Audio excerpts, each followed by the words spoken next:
welcome to our project. So our study title is We Explore Whether a Professor Academic Educational Background Influence How Strictly They Award Grades. And these are the names who work on this project. And here's an abstract summarizing our project. And we merged course GPA data, professor educational backgrounds, and global university rankings. We found a small but statistically negative relationship between PhD institution prestige and mean class GPA. Though prestige alone explains little of the overall grading variation. And we aim to answer this following research question. Can we predict deviations in core GPA from historical averages based on the quantified rigor of professors' undergraduate and graduate institutions? And with prior studies, it shows that instructor credentials and institutional rigor affect student outcomes, but none have directly linked where professors earn their degrees to their grading strictness. Our work fills that gap by focusing on institutional prestige metrics.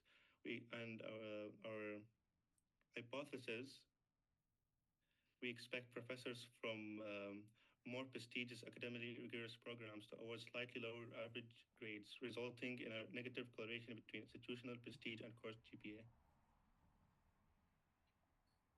For our data, we have four main data sets that we're using. In the first one, we found a data set with just the CSE professors, PhD institutions, and it has three values: the name of the professor, course area, and mean GPA. In the second data set, we have the general university rankings, which we got from Kaggle, and we are using the 2024 rankings. In the third data set is the final professors, PhD institutions data, which we have the mean GPA, course area, and name of professor as well. In data set number 4 is the average department GPA, which we use for the EDA checkpoints.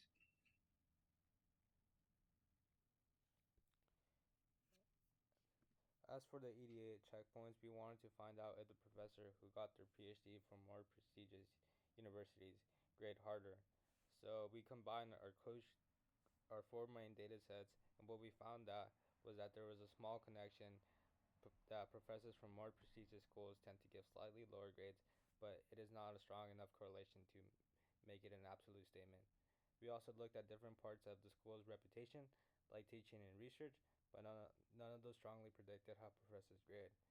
Then we grouped professors by their academic backgrounds and compared GPA patterns.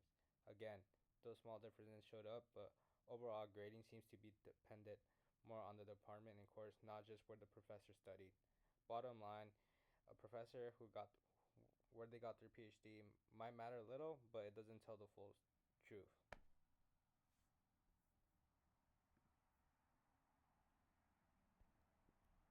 So we just included a small section discussing the key limitation of our project, which was that we used data from 2024. So we just did a little bit of EDA on why this data would still be valid today. And to sum it up, it's because relative to each other, the university rankings remain relatively stable. As for the ethics section, we had a few ethical and privacy concerns, which we tried to mitigate in various ways. The main one was re-identifiable profiles, for which we used a hashing function to anonymize professor names. And we bucketed universities which were rare amongst our dataset, i.e. less than 2 entries, into another category. We also strongly emphasize that this project cannot be used as an evaluative project or for decision making because we don't want to reinforce any structural or systemic biases about um, any like biases related to socioeconomic privileges that are awarded to people that attend better academic institutions. We also don't intend for this to be used to harm professor reputation, and we have used version control and access controlled repositories to ensure data security and confidentiality. Overall, we believe that our project met the expectations for any ethical considerations, and we believe that while there is a modest association between the prestige professors of a professor's educational background and their strictness, it is definitely not the only factor at play. Thank you for listening.